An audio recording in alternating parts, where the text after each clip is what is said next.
Well, Oprah Winfrey is throwing all of her might at tackling mental illness, and she's pulling in the big guns to help. Yep, the Queen of TV is co-producing a much-hyped documentary series with Prince Harry and has co-authored a book with renowned psychiatrist Dr Bruce Perry. Our Today Show Oprah correspondent Megan Castron secured Australia's only interview with the megastar.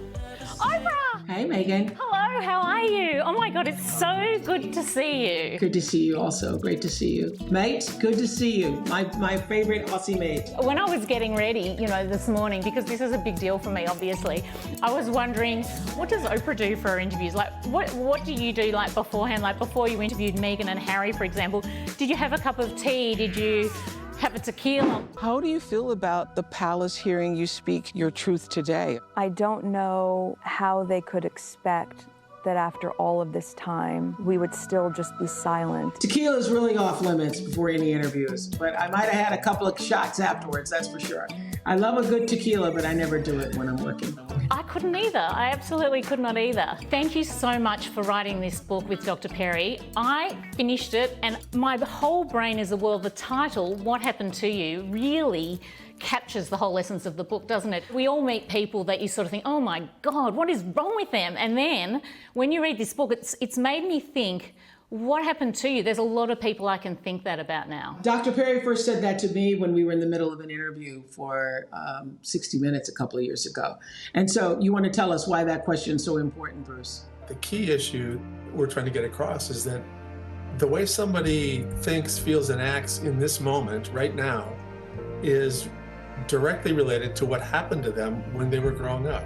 One of the most important things that I gleaned from this, working with Dr. Perry on this book, is that your worldview gets set from the time that you were a baby. What we wanted was for people to start to peeling back the layers for themselves, to be able to ask yourself that question, first and foremost, and then to be able to do exactly what you just expressed here, to actually shift the way you see other people, to stop saying what's wrong, but to be able to peel back and look a little deeper as to what happened that allows you to have these kinds of responses or behaviors. I like to leave sort of a little wiggle room, though, because I don't want people to feel like, it's set in cement.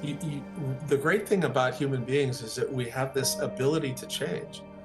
And this, again, don't be hopeless about the things that you carry, whether or not it's trauma related or racist related or anything else. Those are changeable. I like to be hopeful. Do you think that it's possible that social media connectivity with a tribe would be the most important thing, even though social in real life is better? But if you haven't got that, is having a tribe online a good thing?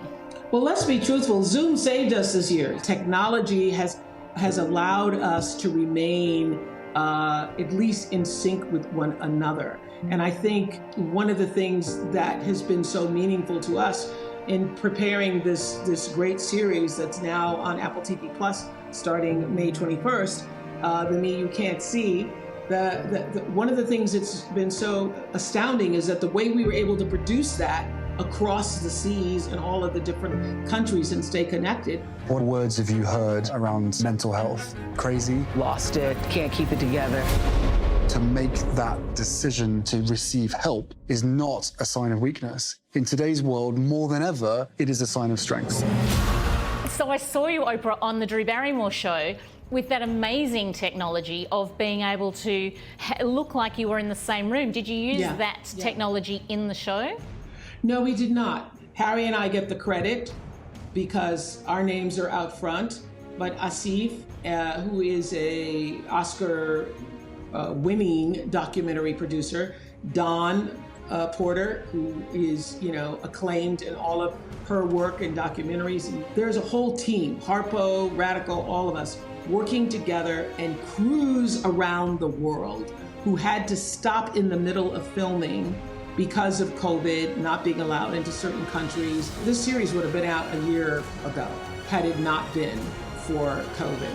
The nature of these interviews is in the conversations and vulnerability that all of our participants, whether be it Glenn Close and her family, or Gaga, those are people you know, or all the people whose names you didn't know, the nature of being cinema verite in their space was really very important. So we weren't able to do that technology.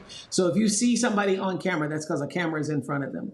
Thank you, Oprah. Thank you, Dr. Perry. I so appreciate this interview, and I so appreciate you writing this fantastic book. I love it so much, and I can't wait for the TV show. Thank you so much. All right, mate. Thank you.